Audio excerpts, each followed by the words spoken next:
Ang kwento ni Tomby. Ang kwentong ito ay hango sa totoong buhay. Mula ito sa isa nating tagapakinig. Karanasan ito ni Hiro. Walang eksaktong taon. Probinsya ng Capiz. Sa tagal ng namumuhay ni Hiro ng payapa, may isang hindi inaasahang pangyayari na dumating sa kanyang buhay. Bigla na lamang nagkasakit ang anak. Nang panahong ito ay nasa edad 6 pa lamang. Nahihirapan itong huminga. Mataas ang lagnat at namumutla. Dali-daling dinala ni Hiro ang anak sa pagamutan, habang ang asawa naman na si Kara, labis ang pag-aalala. Kasama niya ang asawa sa ospital at ayon sa doktor, merong sakit sa puso ang bata. Kinakailangan ito ng saktong pahinga at dapat ay hindi ma-stress ang bata. Uobserbahan natin ang anak nyo kung kakailanganin niya ba ng operasyon. Hindi normal ang laki ng kanyang puso at hindi rin normal ang pagtibok nito. Ilang bitamina ang irereseta ko sa bata. Tapos mga 1 buwan ipatingin nyo uli sa akin. Payo ng doktor. Nang mga sandaling yun, parang dinudurog ang puso ni Hiro. Bukod sa hindi pangkaraniwang sakit, nasa delikadong parte pa ng katawan ng bata. Inisip ni Hiro ang kinabukasan ng anak. Sobrang bata pa nito ngunit may sakit na sa puso. Ganun pa man, tinataga ni Hiro ang sarili. Sinunod ang payo ng doktor. Ngunit makalipas lamang ang 1 linggo ay tila lumalala pa ang sakit ng bata. Yung asawa niya naman, naghe-hysterical na at kung minsan ay kinakausap ang sarili. Tila dinapuan na ng sakit sa pag-iisip.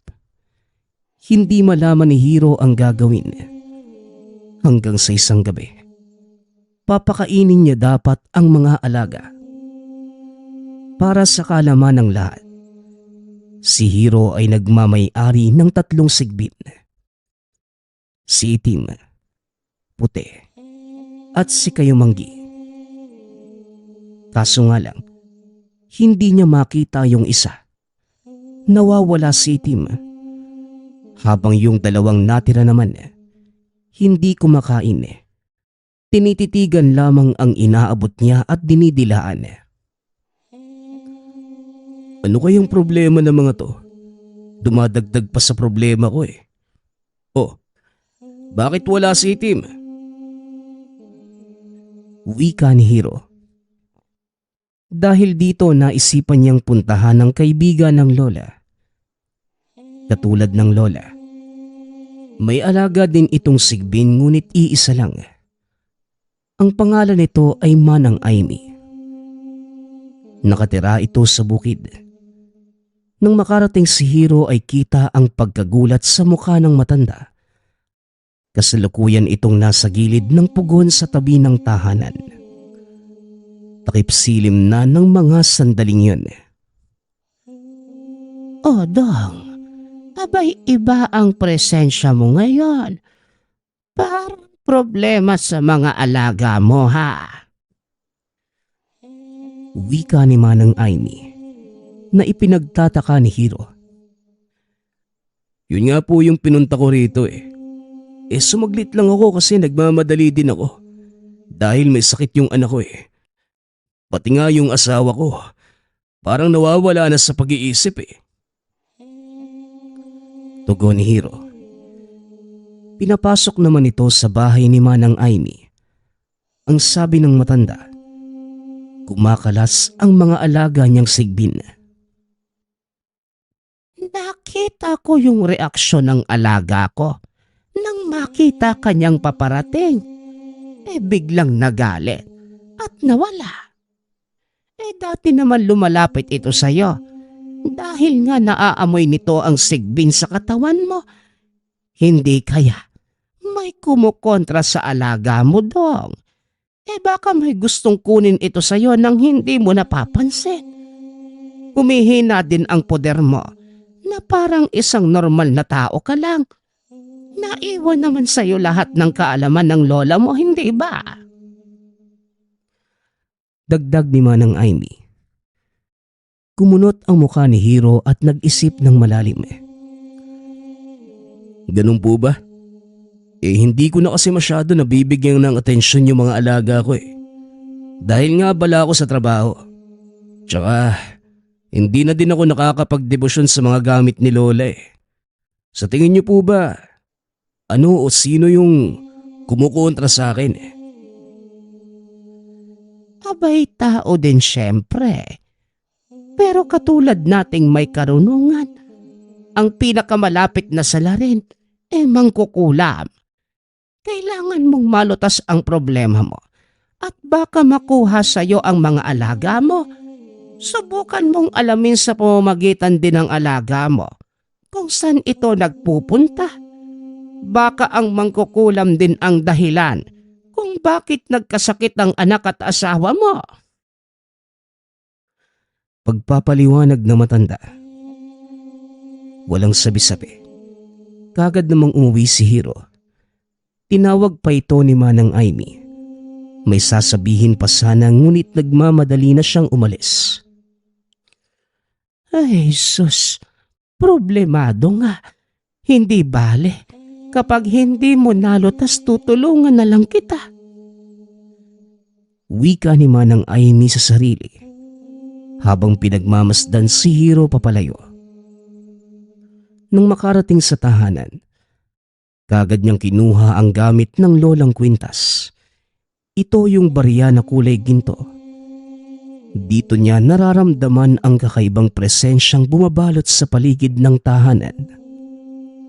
Napabitaw na mabigat na salita si Hiro sa sarili dahil kilala niya ang ganitong presensya. Galing nga sa mangkukulam at totoo ang sinasabi ni Manang Amy. Matapos yon, nagpunta ito sa kusina at kinuha ang pangtawag sa mga alaga. Ito yung 2 takip ng kaldero na kinakalembang papalakad papunta sa baybayin. Ilang sandali lang lumapit sa kanya ang 3 sigbin. Sinubukan niya itong hawakan. Ngunit si Itim ay tila galit na mangangagat. Habang patuloy na kinakalembang ang takip, pinapasunod niya ang alaga papunta sa tahanan. Pinakain niya ang mga ito at matapos yun, nagbulong ng utos. Itim, Puti, kayo Mangge, tulungan niyo ako. May kinakaharap tayong problema. Ituro niyo sa akin kung sino ang salarin. Nga pala, pasensya na't hindi ko kayo napagtutuunan ng pansin Sobrang halaga niyo sa akin, lalo't ako yung tagasunod. Pakiusap, sundin niyo ang utos ko Wika ni Hiro. Ngunit napakunot ang muka. Dahil dapat magsisipulasan na ang mga ito. Ngunit nakatitig lamang sa kanya at hindi gumagalaw. Hanggang sa hinayaan na lamang ni Hiro ang mga alaga. Pero hindi niya inalis ang tingin sa mga ito. Ilang sandali lang. Muling umalis si Itim. Habang yung 2 naman, nagpunta sa sagingan kung saan ito madalas tumambay. Sinundan ni Hiro ang isa. Kita niyang tila may sakit ito dahil mahina ang paggalaw. Hanggang sa bigla itong tumawid. Dahil sa pagtawid din ni Itim, dumaan na sila sa lungsod at nagpatuloy pa rin sa pagsunod si Hiro. Sobrang layo ng nilakad niya ng mga sandaling yun. Hanggang sa bigla na lamang huminto ang alaga sa isang eskinita. Pakanluran ito at doon sa tabi ng puno ng mangga huminto ang alaga. May ilang kabahayang magkakasunod papunta sa looban. Karamihan dito, patay na ang ilaw dahil malalim na ang gabi. Sinubukan niyang lapitan si Itim. Hindi naman ito umaalis sa pwesto. Tinabihan niya ito. Umupo sa ugat ng puno at pinagmasdang maigi ang kanyang alaga. Hanggang dito ba yung naaabot mo? Ang layo naman. Dito ba nakatira ang mangkukulam? Ibigay mo sa akin ang pangdama mo at mga mata pakiusap. Wika ni Hiro. Biglang kumabog ang dibdib nang ipakita ng alaga sa pamamagitan ng mga mata ang isang matandang lalaki na nakatayo sa unahan. Nasa dulo ito ng looban at natatamaan ng liwanag mula sa ilaw ng poste. Kagad bumitaw si Hiro sa alaga at tumayo. Pinuntahan niya ang matandang lalaki. Habang papalapit, sumusunod naman sa kanya si Itim. Hindi niya inaalis ang titig sa matanda hanggang sa tuluyan na itong makalapit at sinabing, Hoy tanda, itigil mo ang ginagawa mo dahil kung hindi magsisisi ka. Tanggalin mo ngayon din ang binigay mong sakit sa anak at asawa ko. Oh, saan ka naman pupunta? Wika ni Hiro. Kita ang takot sa mukha ng matanda. Umaakba ito ng pagpasok sa bakuran ng bahay. Sa isipan ni Hiro, dito nakatira ang matanda. Lumapit si Hiro. Ngunit hindi nagsasalita ang matanda. Nakatitig lamang ito sa kanya. Hoy tanda, hindi ko na uulitin pa ang sinabi ko. Ramdam ko na isa kang mangkukulam at nararamdaman ko din ang presensya mo sa anak at asawa ko. Kaya pala nagkaganito ang buhay ko. Dahil lang pala sa'yo. Ito ang tandaan mo. Kilala na kita. At alam ko ang tirahan mo at kung saan ka matatagpuan. Ipapalapa kita sa mga alaga ko kung hindi mo ititigil ang ginagawa mo. Pasalamat ka at may mabuting loob pa rin ako. Itim, tara na. Umuwi na tayo. Banta ni Hiro. Kagad na nitong linisan ang lugar. Nang makarating sa tahanan, nakita niya ang asawang nasa beranda. Inaantay siya nitong makauwi. Nagtataka naman si Hiro dahil hindi na puyat tignan ang mga mata ng asawa. Napatanong pa ito kung saan siya nanggaling at sumagot naman siya na may pinuntahan lang. Dali-dali niyang pinuntahan ang anak na si Aaron. Sinuri habang natutulog. Pinakiramdaman niya ang paghinga ng bata at laking gulat ni Hiro dahil payapa na ang paghinga nito. Lintik, kamuntikan pang madali ang pamilya ko kung hindi ko lang naagapan ng problema. Maraming salamat sa iyo, Manang Aimee. Kailangan pala, palagi kong alagaan ang aking mga alaga. Pati na rin yung mga gamit ni Lola nang walang magtangka muli. Kara, magpahinga ka na ulit. Mapupuyat ka na naman eh. Wika ni Hiro. Ay teka, parang masigla yata yung mukha mo. Anong meron? Tanong ng asawa. Wala naman. Masaya lang ako makita kayo ng anak ko. Sige na mahal, matulog ka na ulit. Bukas hindi ako papasok sa trabaho. Liliban ako ng 1 linggo para naman malaanan ko ng panahon yung pamilya ko. Wika ni Hiro. Hindi naman nagsalita pa si Kara. Napangiti na lamang ito at niyakap na mahigpit ang asawa. Kinabukasan, umalis si Hiro. Nagpaalam sa amo sa trabaho na liliban muna. Hindi naman tumanggi ang amo. Binigyan siya nito ng pahintulot ayon sa kanyang hiling. Pagka-uwi sa tahanan, Nakita niya ang anak na naliligo sa dagat. Masigla na ang mukha at hindi na makitaan ng panghihina. Pinuntahan naman ni Hiro ang mga sigbin sa sangingan. Nasaan yung bunot ang mga ito? Kinuha niya isa-isa. Dinala sa gilid ng bahay at sinabihang dito na lamang sila manatili sa malapit. Ito ay para masubaybayan din ni Hiro ang mga alaga. Sa mga araw na lumipas, inilaan ni Hiro ang sarili sa pamilya. Kasabay nito, gabi-gabi din siyang nagpupunta sa lugar ng mangkukulam. Kasama niya ang 3 sigbin. Sinusuri ang kilos ng matanda. Sinisigurado na wala na muling magtatangkas sa kanyang pamilya at alaga. Ang buong akala ni Hiro ay babalik na sa normal ang lahat. Ngunit pansamantala lamang yun. Walang kaalam-alam si Hiro na pinaghahandaan na pala siya ng maigi ng mangkukulam. Matindi ang pagnanais nitong makuha ang mga alaga sa kanya. Walang kaide-ideya si Hiro sa mga mangyayari. Nagreklamo lamang ang asawa na may palaging bumibisita sa tahanan habang nasa trabaho siya. Ang sabi ng asawa, bibili ng mga tanim na bulaklak. Ngunit sa halip, lumilibot lamang sa buong paligid ng tahanan.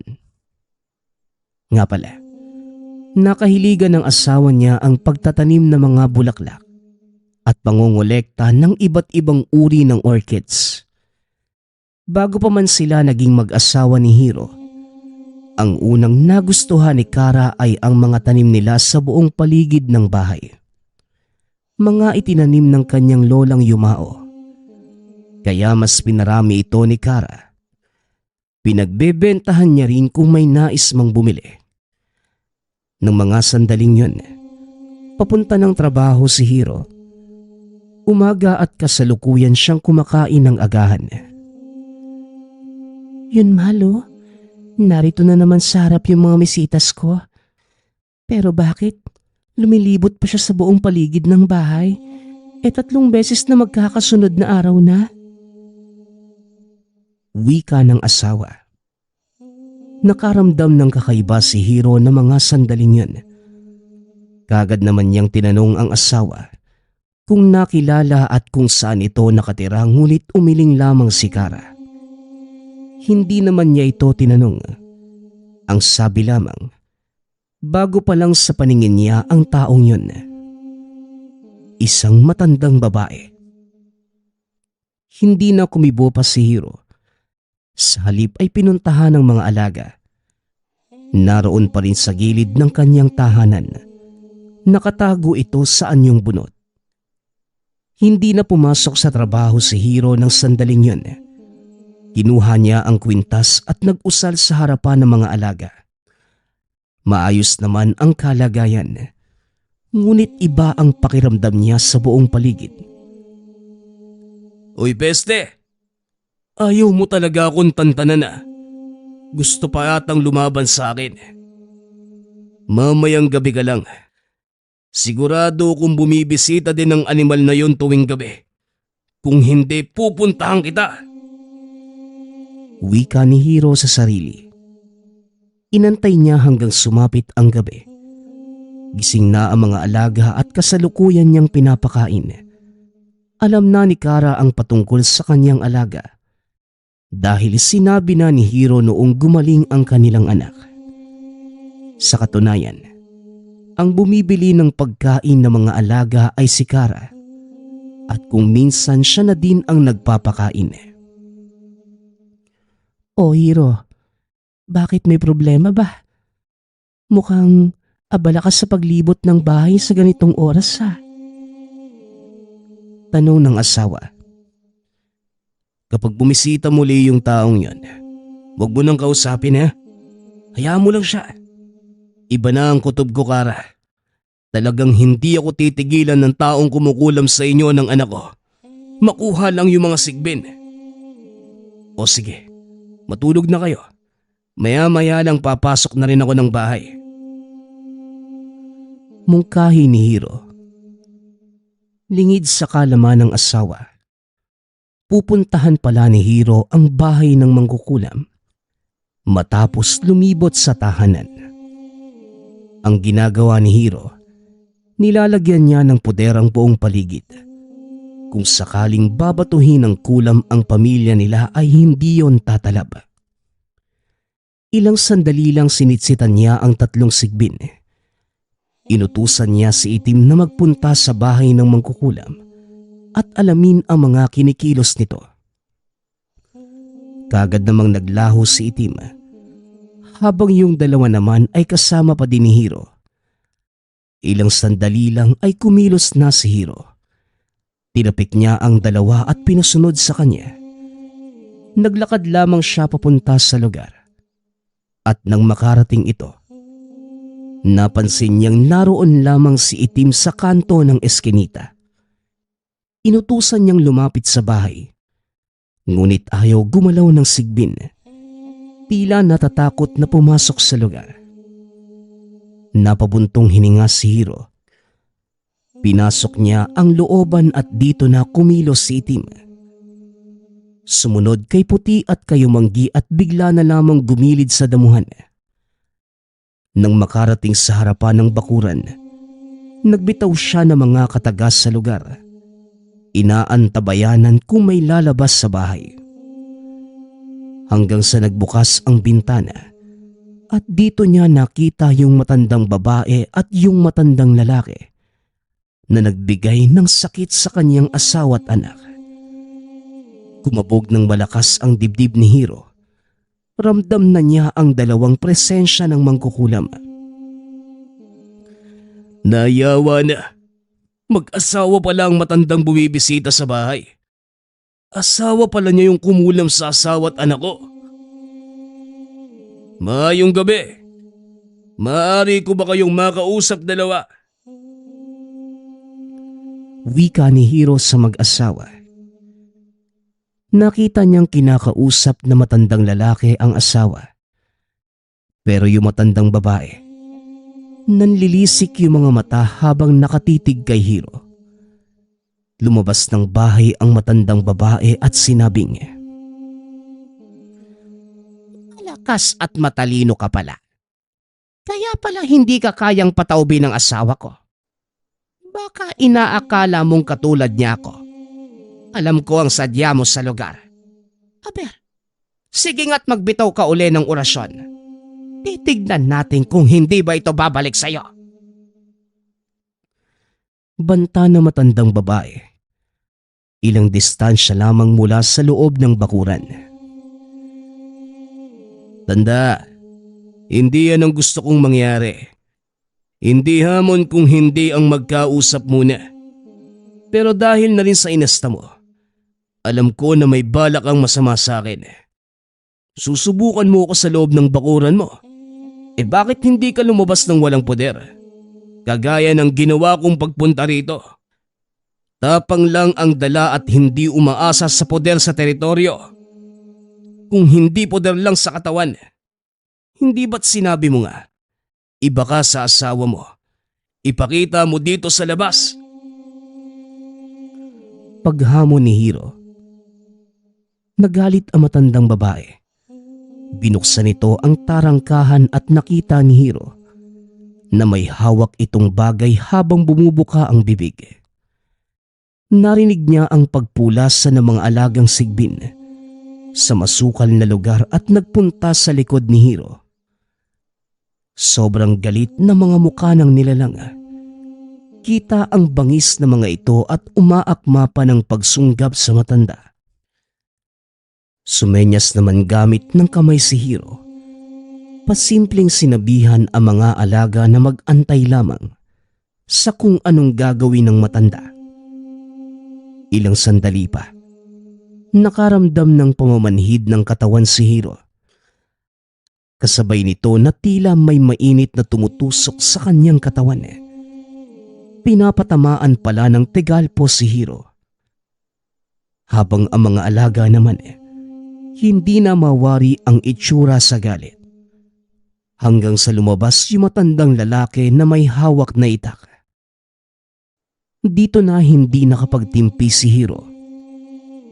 Pagbitaw niya ng isang salita, mabilis na sinunggaba ng mga sigbin ang matandang babae. Patuloy lamang sa pagbato ang matanda ng Tegalpo sa mga alaga. Ngunit hindi ito tinatablan. Kinagat sa magkabila ang paa ang matandang babae. Habang si Itim naman, pinuntahan yung asawa nitong papalabas ng bakuran. Sinunggaba ng sigbin at kinagat ang kamay kung saan ito hawak ang itak. Napabitaw naman sa pagkakahawak ang matandang lalaki.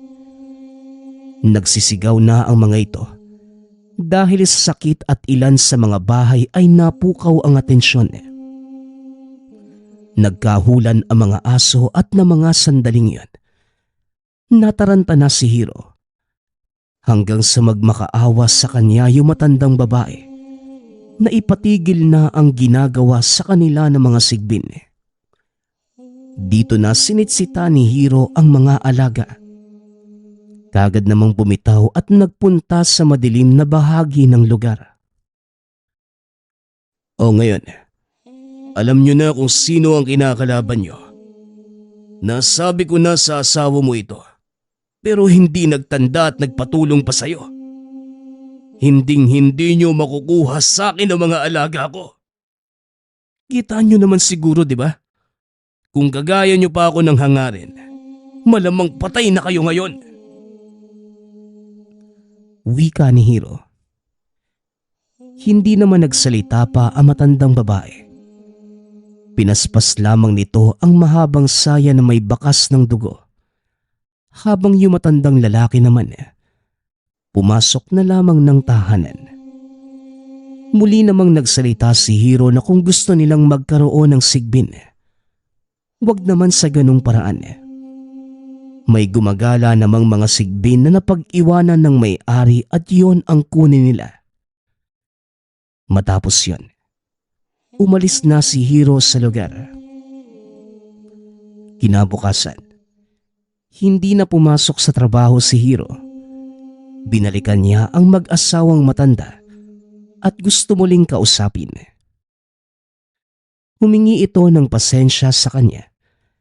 Nabati lamang ang atensyon ng matanda nang gumala ng malayo ang alaga niyang sigbin. Inisip nila na pinabayaan na ito kaya gusto nilang kupkupin. Kaso nga lang hindi pala. Matindi pala ang kapit ng mga alaga kay Hiro. Nagkaayos sila ng mag-asawang matanda at sa katagalan, nagkaroon din ito ng sariling alagang sigbin. Ngunit nagbanta si Hiro na wag itong gagamitin sa pangkukulam. Hoy kayong dalawa ha, sa oras na makarinig ako ng balita na may kinulam gamit ang sigbin, kayo ang sisisihin ko. Alam nyo na siguro kung sino ang kakalabanin nyo. Wika ni Hiro. Alam niyang darating muli ang araw na magkakatagpo muli ang landas nila ng dalawang mangkukulam. Ngunit magpaganon pa man, kampante si Hiro na hindi talaga siya lulubayan ng alaga. Kahit anong tampo nito sa kanya, ay babalik pa rin ng mga ito. Ang sigbin, katulad din ng domestikong hayop, ang pinagkaiba lamang ay ang pagkahiwaga ng mga ito. Kagaya na lamang ng kung paano sila nabuhay. Ngunit walang pagkakaiba sa katangian na parang aso. Kung sino ang amo, ito ang ipagtatanggol. Aarugain, mamahalin at ituturing na parte ng pamilya. Maaring may gumagala pang sigbin sa inyo at naminsala. Isa lamang ang dahilan niyan. Ang may-ari nito ay masamang tao. O hindi kaya naman, walang kumukupkop na parang asong gala. Ang susunod nating kwento ay mula sa isa nating tagapakinig. Karanasan ito ni Densyo. Walang eksaktong taon. Probinsya, ng Zamboanga. Si Densyo ay isang magsasaka sa bukiri ng Zamboanga. Kasama na lamang sa buhay ang dalawang anak na si Berto at Damian dahil matagal nang namatay ang asawa. Binata na ang mga ito. Palagi siyang tinutulungan sa lahat ng gawaing bukid. Isang araw, habang nagpapahinga sa ilalim ng puno kasama ang mga anak, napag-usapan nila ang tungkol sa kumakalat na balita sa bayan. Tay, narinig ko kanina sa mga tao sa Tiangge. Meron daw mga nawalang tao sa bundok at hanggang ngayon hinahanap pa. Wika ni Damian. Oo nga, Damian eh. Nasabi nga ni Lita sa akin yang kahapon. May 2 babaeng nawala sa bundok at hindi na nakita ng mga kasama nung makababa sila. Baka naman po naligaw lang o di kaya kinuha ng mga rebelde. Naku, baka ginawa ng kasapi. Biglang singit ni Berto. Hindi pa natin alam kung saan talaga sila, anak. Maraming posibleng nangyari. Maaring naligaw, kinuha ng rebelde o kaya naman. Pero di ba tay, may nawala na dati sa parting yun ng bundok? Nakalimutan ko lang kung kailan eh.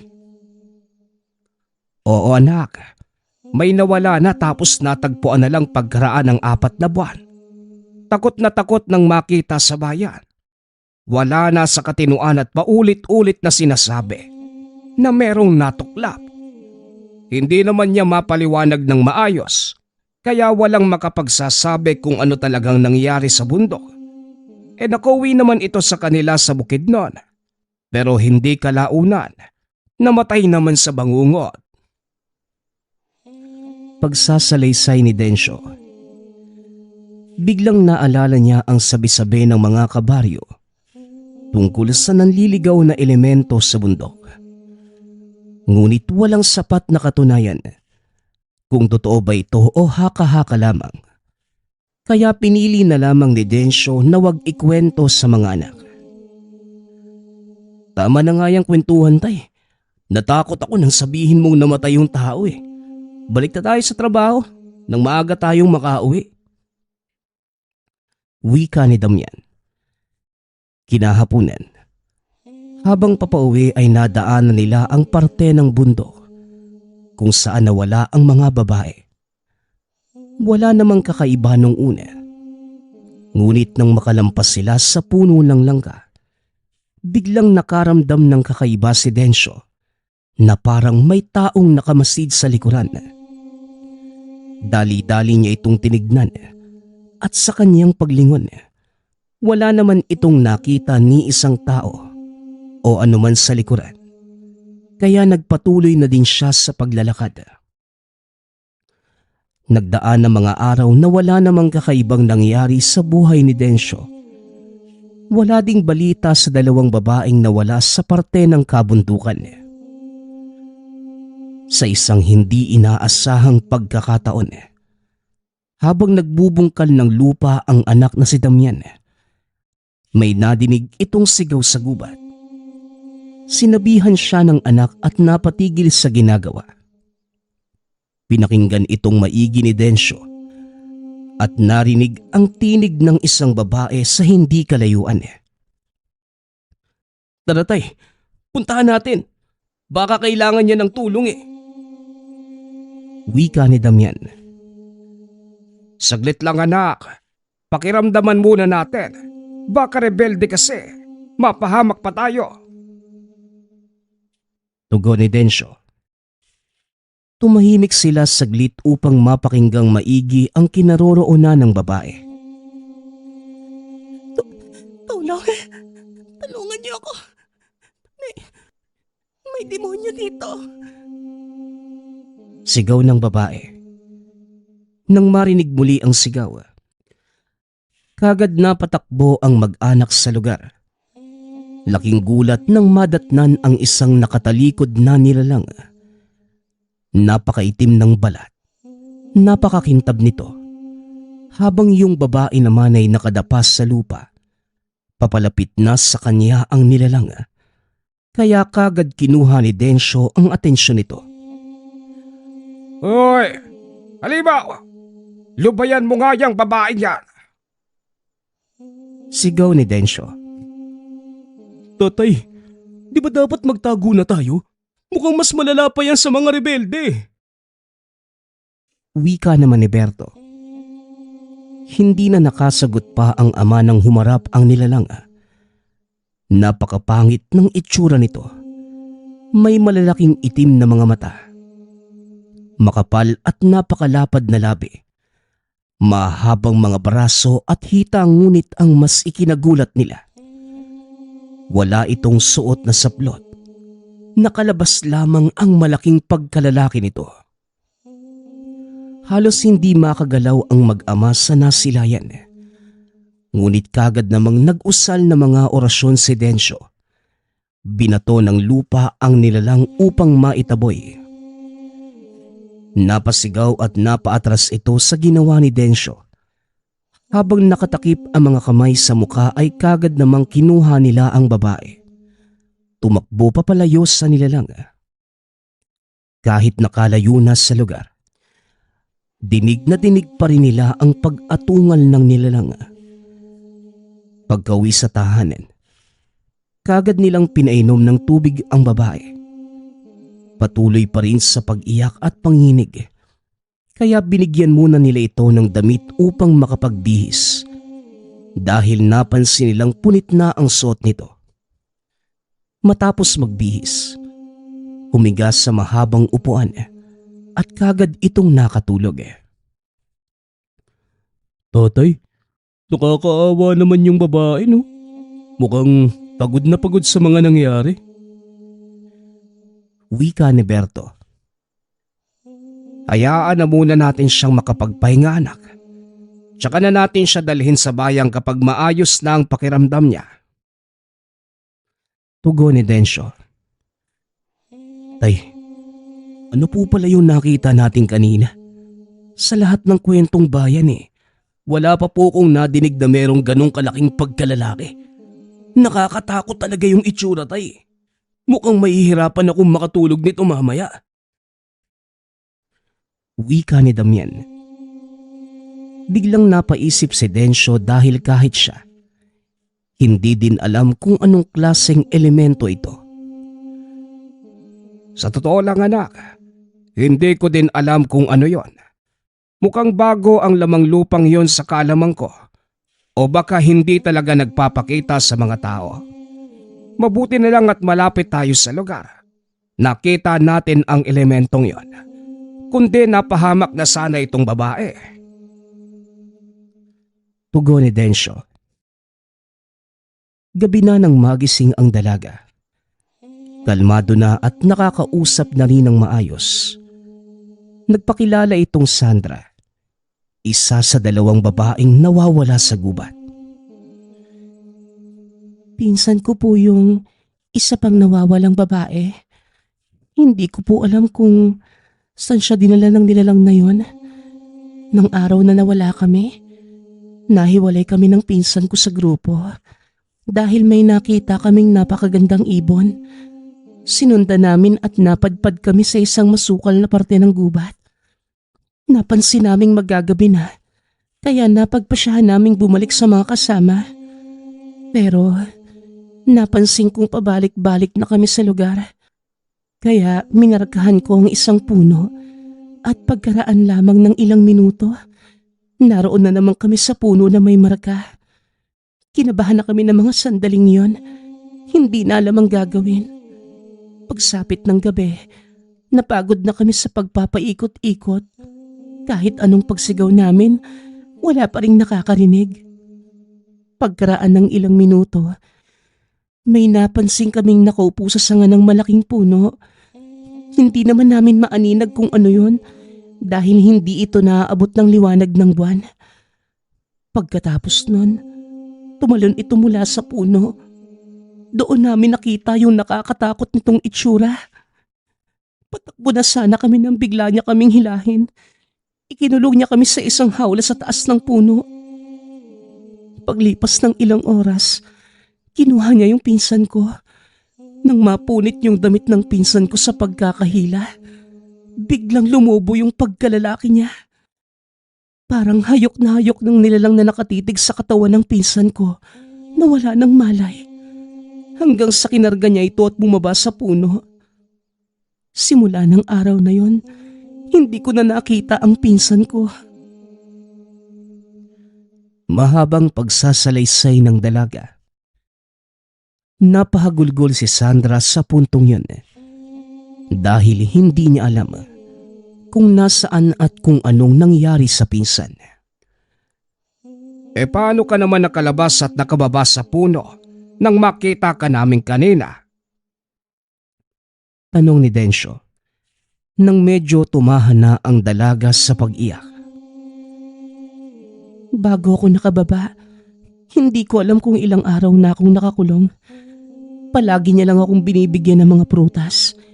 Ni hindi din nagsasalita sa tuwing tatanungin ko kung nasan ang pinsan ko. Palagi lang nakatitig sa akin at napansin kong lumulobo yung pagkalalaki niya habang nakatitig. Lumulobo ito hanggang sa matabunan yung buong mukha niya. Tuwing umaabot sa puntong yon, dali-dali itong bumababa sa puno. Kaya napagplanuhan ko ang pagtakas. Kanina binuksan niya yung hawla. Kagad kong hinubad yung damit ko. Napaatras siya nang biglang lumubo yung pagkalalaki niya. Ginamit ko ang pagkakataong yon para makalabas. Kagad ko rin naman sinuot yung damit ko at bumaba na sa puno pero naabutan niya ako. Napadapa na lang ako sa lupa sa pag-aakalang katapusan ko na. Hanggang sa narinig ko kayo, Manong. Nabuhayan ako ng pag-asa lalo na nung makita ko na 3 kayo. Abay, manyak pala yung elementong yon ha. Itong anak ko ang nakarinig ng sigaw mo. Akala ko nga may rebeldeng nambibiktima, kaya hindi kami kagad lumapit. Nang marinig muli namin ng sigaw mo, kagad naming pinuntahan ang kinaroroonan mo. Nakabaliktad ba yung damit mo kanina nang maisuot muli? Tanong ni Densyo. Ay opo, huhubarin ko nga po sana nang mapansin kong baliktad Pero wala na akong oras kaya hinayaan ko na lang. Tugon ni Sandra habang nahihiyang napatingin sa mga anak ni Densyo. Sa ginawa mong yon, nakaligtas ka sa sabulag na ginawa ng tambaluslos iha. Kaya ka namin narinig kanina dahil nakatakas ka sa sabulag niya. Sabay-sabay nagulat ang 3 sa sinabi ni Densyo. Tumbalos-los tay? Yung mapaglarong nanlilin lang sa gubat? Akala ko ba haka-haka lang yun? Wika ni Berto. Binata pa ako nang marinig ko ang tungkol dyan. Akala ko rin kwentong bayan lang ang mga nilalang na yon. Ayon sa sabi-sabi, ang mga tambaluslos, nanlilin lang at nililigaw ang mga taong napupunta o napapadaan sa lugar ng tirahan nito. Kailangan mong baliktarin ang iyong damit para makatakas ka sa sabulag. At sa tuwing tumatawa, natutuklap ang mga labi at natatakpan ang buong muka. Salaysay ni Densyo. Ngunit hindi na ikwento sa kanya ang tungkol sa pagkalalaki nito na ngayon niya lamang nalaman Pero hindi ko po nakita yung pagkatuklap ng mga labi nito, Manong. Wika ng dalaga. Hindi siguro natuwa ang tambaluslos sa inyong magpinsan. Yung mga nawala dati tay, baka sila po yung palaging pinapakitaan ng pagtutuklap ng labi kaya nabaliw. Pero paano kaya sila nakatakas ng mga panahong yun? Walang makapagsasabi, anak. Pero siguro, yon ang dahilan kaya nabaliw sila. Ang importante ngayon ay ligtas ka na, Sandra. Bukas na bukas, pupunta tayo sa bayan para makauwi ka na sa inyo. Hindi na siguro kailangan pang pumunta sa mga pulis. dahil siguradong hindi nila tayo paniniwalaan. Wika ni Densyo sa dalaga. Kinaumagahan nadatna ni Damian si Sandra na nakatulala habang nakaupo sa harapan ng tahanan. O Sandra, gising ka na pala. Maganda ka na dahil maya-maya lang. Ihahatid ka na namin sa sakayan. Wika ni Damian. Napatingin ito sa kanya. Hindi ba kayo natatakot? Baka puntahan kayo ng elementong yon dahil sa pagliligtas niya sa akin? Tanong ni Sandra. May konting takot. Pero matatag at malakas ang paniniwala namin sa Diyos Ama. Tsaka tinuruan din kami ni tatay ng konting orasyon para may pagtanggol ang mga sarili namin sa mga masasamang elemento. Tugon ni Damian habang nakatitig sa mukha ng dalaga. Lalo itong gumaganda habang tinititigan ng matagal. Kaya siguro natipuhan silang magpinsan ng tambaluslos. Totoo pala yung mga orasyon? Maraming salamat pala sa pagliligtas niyo sa akin, ha. Salamat din sa damit. Walang anuman Palagi ka lang magdadasal ha. Lalo na kung pupunta ka sa lugar na hindi mo pa kabisado. Hoy kayong dalawa, kumain na tayo para makababa na sa bayan at nang maihatid ka na namin sa sakayan, iha. Biglang tawag ng ama habang nakangising nakatingin kay Damian. Matapos maihatid si Sandra, nakaramdam ng kalungkutan si Damian at naramdaman ito ni Tatay Densyo. Huwag kang mag-alala anak, babalik yon. Antayin mo lang. Wika ni Densyo. Ano ba naman yan kuya? Saglit mo lang nakita. Minahal mo kaagad. Natatawang biro ng kapatid. Makalipas nga ang ilang buwan, bumalik si Sandra sa bahay ni Densyo. Sakto namang linggo at naroon lamang sa bahay ang mag-ama. Oh, magandang umaga iha. Napasyal ka yata sa aming munting tahanan. Bati ni Densyo. Ay, magandang umaga din po. Napasyal kasi yung mga kasamahan ko sa bayan, kaya naisipan kong dumaan muna dito. Utang na loob ko po sa inyo yung buhay ko eh. Kaya asahan niyo po, bibisita ako kapag may pagkakataon. Tugon ni Sandra. Pinapasok ni Densyo ang dalaga at tinawag ang mga anak.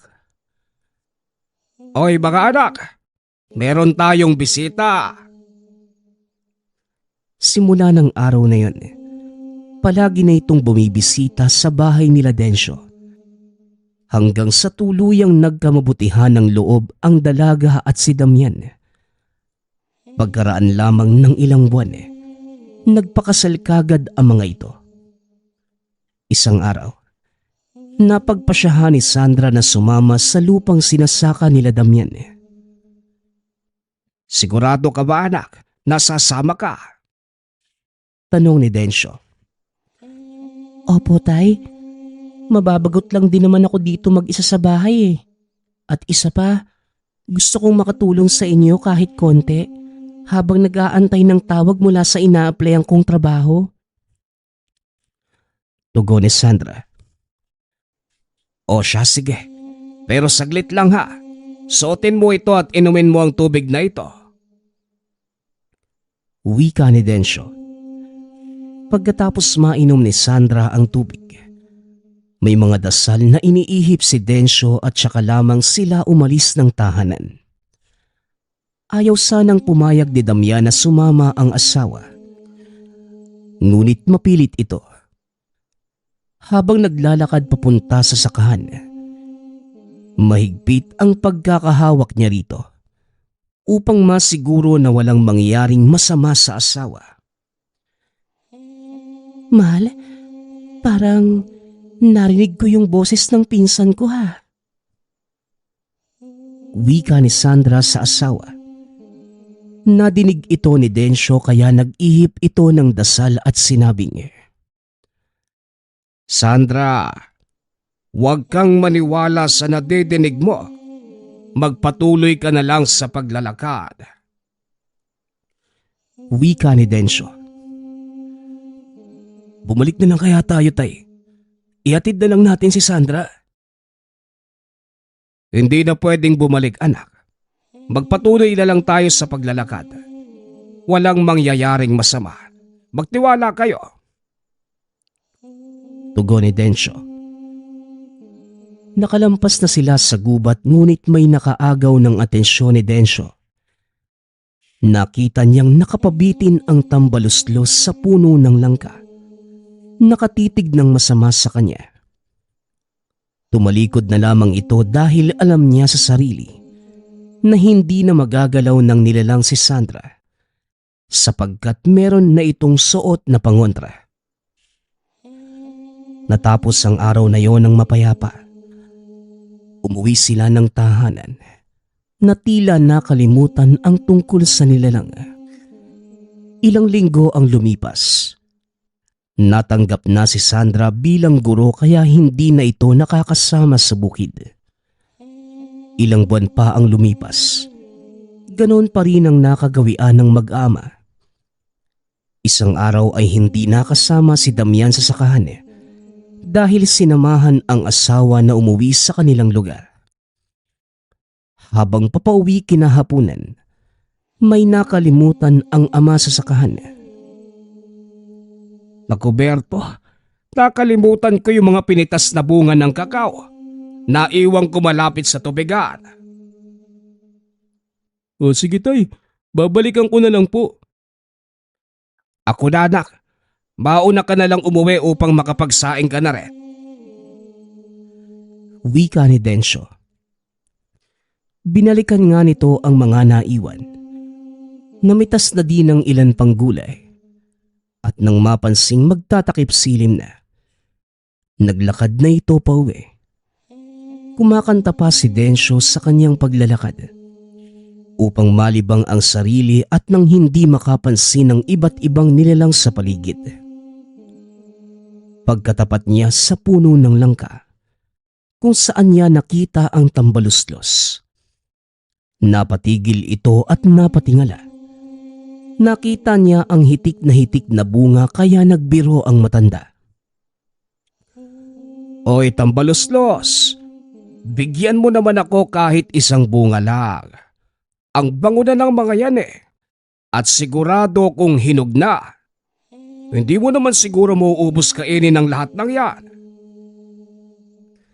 Biro ni Densyo. Wala namang nangyari at hindi rin nagpakita ang nilalang. Kaya nagpatuloy na lamang siya sa paglalakad. Ilang minuto ang lumipas. May nadaanan muli siyang langka. Nagulat ito nang makita ang anak na si Berto sa taas ng puno. Pinipitik-pitik nito ang mga bunga. Oy Berto, ano bang ginagawa mo dyan? Buwaba ka nga. Akala ko pa umuwi ka na. Pagtawag sa anak. Ngunit may kakaibang naramdaman ng matanda. Napansin niya na parang kakaiba ang ikinikilos ng anak. Oy Berto, lintek, buwaba ka nga rito at baka mahulog ka pa dyan. Sigaw niya sa anak. Nabigla ito nang sumagot ito sa garalgal na boses. Akala ko ba gusto mo ng langka? Pinipili ko ang pinakamatamis na may saktong hinugtanda. Kaya mag-antay ka dyan sa ibaba. Sagot ng nilalang. Sa pagkakataong yun, alam niyang hindi ito ang anak. Lalo pa itong nagulat nang humarap ito sa kanya at nagsimulang humalakha. Biglang natuklap ang mga labi nito. Dahan-dahang natakpan ng muka kaya biglang napatakbo si Densyo. Napansin muli niya sa unahan na naroon na naman ang puno ng langka kung nasan ang tambaluslos. Patuloy pa rin ito sa paghalakhak habang natatakpan ang buong pagmumukha ng sariling balat. Kaya kagad binaliktad ni Densyo ang damit. Nag-usal na mga orasyon. Nakita niyang nalaglag lahat ng bunga ng langka at ng makalampas. Tuluyan na itong nakauwi. Hingal na hingal si Densyo pagkarating sa tahanan, kaya nataranta ang anak. Utay, ano bang nangyari sa'yo? Buang talaga yung tambalos-los na yan eh. Akalain mong napagdiskitahan ako. Ikuha mo nga muna ako ng tubig na may asin, anak. Utos ni Densyo. Matapos niyang uminom, ikwinento niya lahat ng nangyari. Umagalpak sa tawa ang anak nang marinig ito. Ikaw naman pala yung may kasalanan, tay. Nangingi ka naman kasi. Mapagbigay naman pala yung nilalang sa'yo. Dapat kasi hindi mo na biniro ng ganun. Natapon tuloy lahat ng dala mo. Ay, ewan ko ba. Minsan kasi itong bibig ko hindi ko mapigilan eh. Pero hindi pala mabiro ang mga lamang lupa, ano? Wika ni Densyo. Nang makauwi sina Damian at Sandra, ikwinento niya kagad ang tungkol sa nangyari. Pati ang mag-asawa ay natawa. Akalain mo yun, tay? Kaya palang manggaya ng anyo ng tambaluslos? Ngayon ko lang din nalaman, anak. Kung hindi pa yun nangyari sa akin, hindi rin natin malalaman na kaya pala nilang magpalit ng anyo. Wika ni Densyo. Napag-isip-isip nito na masama pala talaga ang magbiro sa mga kakaibang nilalang sa paligid. Kung wala siguro siyang kaalaman sa lihim na karunungan, napahamak na ito sa mga nangyari. Magpasa hanggang ngayon, palagi pa rin niyang ikwinikwento sa mga apo ang tungkol sa tambaluslos. Nagpapasalamat nga pala ako sa lahat ng sumusuporta sa ating channel. Nawa ay patuloy niyong suportahan at pakinggan ang ating mga kwento. Hanggang sa muling pakikinig. Paalam.